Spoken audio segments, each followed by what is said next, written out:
ফজর নামাজের সময় অনেকক্ষণ কান্নাকাটি করলাম আল্লাহর কাছে যে আল্লাহ তুমি আমার সন্তানটাকে সুস্থতা দান করো।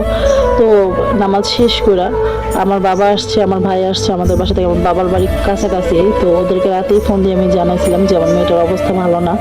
তো ওরা সেই রেখে নামাজটা পড়ে আমার বাসায় চলে আসছে। আসে ওরা বের হলো, বললো যে চলো আমরা একটা হসপিটালে ওকে নিয়ে যাই। তো এর মধ্যে আরেকটা কথা বলে রাখি যেটা বলা হয় নাই, আমার মেয়ের এতদিন জ্বরের থাকার কারণে ওর হাতের চামড়া, মাথার চামড়া, ফেসের চামড়াগুলো উঠা যেতেছিল, স্ক্যাল্পের চামড়াগুলো উঠা যেতেছিল। এটা ওর যে ডক্টর নিয়মিত দেখায় ওনারা দেখাইছি এবং বলছিলাম আমি যে স্যার দেখেন আমার মেয়ের এই স্ক্যাল্পের চামড়াগুলো কেন উঠে যেতেছে, ওর হাতের চামড়াগুলো, পায়ের তালুর চামড়াগুলো, মানে ওর সমগ্র শরীরের চামড়াগুলো উঠে যেতেছে। ওর চুলগুলো আমি আশ্রাইতে পারতাম না, ওর চুলগুলো বড় বড় ছোটবেলা থেকেই। তো ওর চুলগুলো আমি তখন আশ্রাইতে পারতাম না, চুলগুলো আশ্রাইতে নিলে চামড়া সহ চুলগুলো উঠে এসে পড়তো। তো এইগুলো দেখে আবার খুব কান্না পাইতো, আমার মাথা চুলগুলো আশ্রাইতে পারতাম না যে আমার মেয়েটার কি হইলো এমন।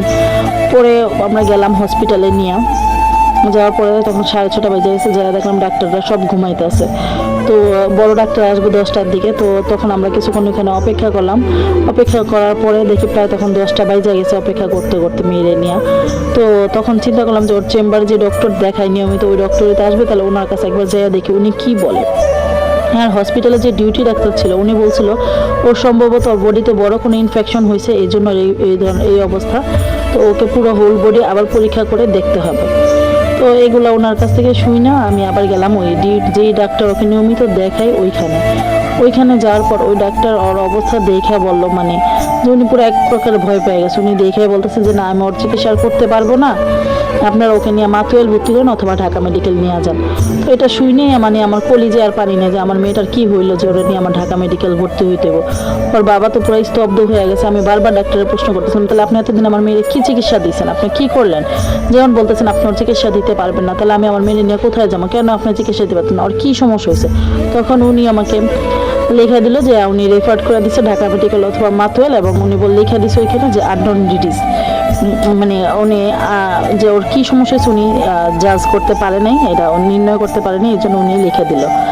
তো এগুলো নিয়ে চিন্তা করলাম কি করবো, আমি তো কিছু করার নেই, আমার মেয়ে না তো বাঁচাইতে তো হবে, একটা না একটা তো পথ খুঁজে পাইতে হবে। তখন আল্লাহর উপর ভরসা করে বের হয়ে গেলাম আমি, আমার বাবা আর আমার হাজব্যান্ড 3জনে মিলে গেলাম মাতুয়েল যা সারাদিন চেষ্টা করলাম মেয়েটাকে ভর্তি করার জন্য।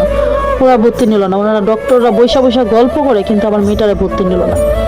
বললো ওরে নিয়ে ঢাকা মেডিকেল যান অথবা বাসায় যান। তখন আমার পরিচিত একটা ভাই ছিল, ওনার আবার ফোন দিলাম, ওনার একটা ক্লিনিক আছে নারায়ণগঞ্জে, আমার বাসাও নারায়ণগঞ্জ। তো ওনারা ফোন দেওয়ার পরে উনি বললো যে ঠিক আছে আপা ওরে নিয়ে বাসায় আসেন আপনি, আমার পরিচিত একজন ডাক্তার আসবে বিকেলে, ওইখানে ওরে দেখাবো আমি। তো বিকেলবেলা মেরে নিয়ে বাসায় আসলাম। তখন সারাদিন তো চেষ্টা করার পরে আস্তে আস্তে ইফতারের সময় হয়ে গেছে, মেরে নিয়ে বাসায় আসলাম। ওই অবস্থায় আমার মেয়েটা অচেতন অবস্থা, কিচ্ছু মুখে নেয় না। কিছুক্ষণ পর দেখা যেত আমি ড্রপার দিয়ে ওষুধ খাওয়াই, যে ড্রপার বাচ্চাদের, ওই ড্রপার দিয়ে আমার মেয়ের মুখে ডাবের পানি দিতাম বা কখনো খাওয়ার পানি দিতাম, দিয়ে এইভাবে মেয়েটার আমি রাখছি। তো সন্ধ্যাবেলা বাসায় এসে ইফতার কইরা নামাজ পড়ে আমরা 2জনে চলে গেলাম ওই ডক্টরের কাছে, যে ডক্টর আসছে বিকেলে।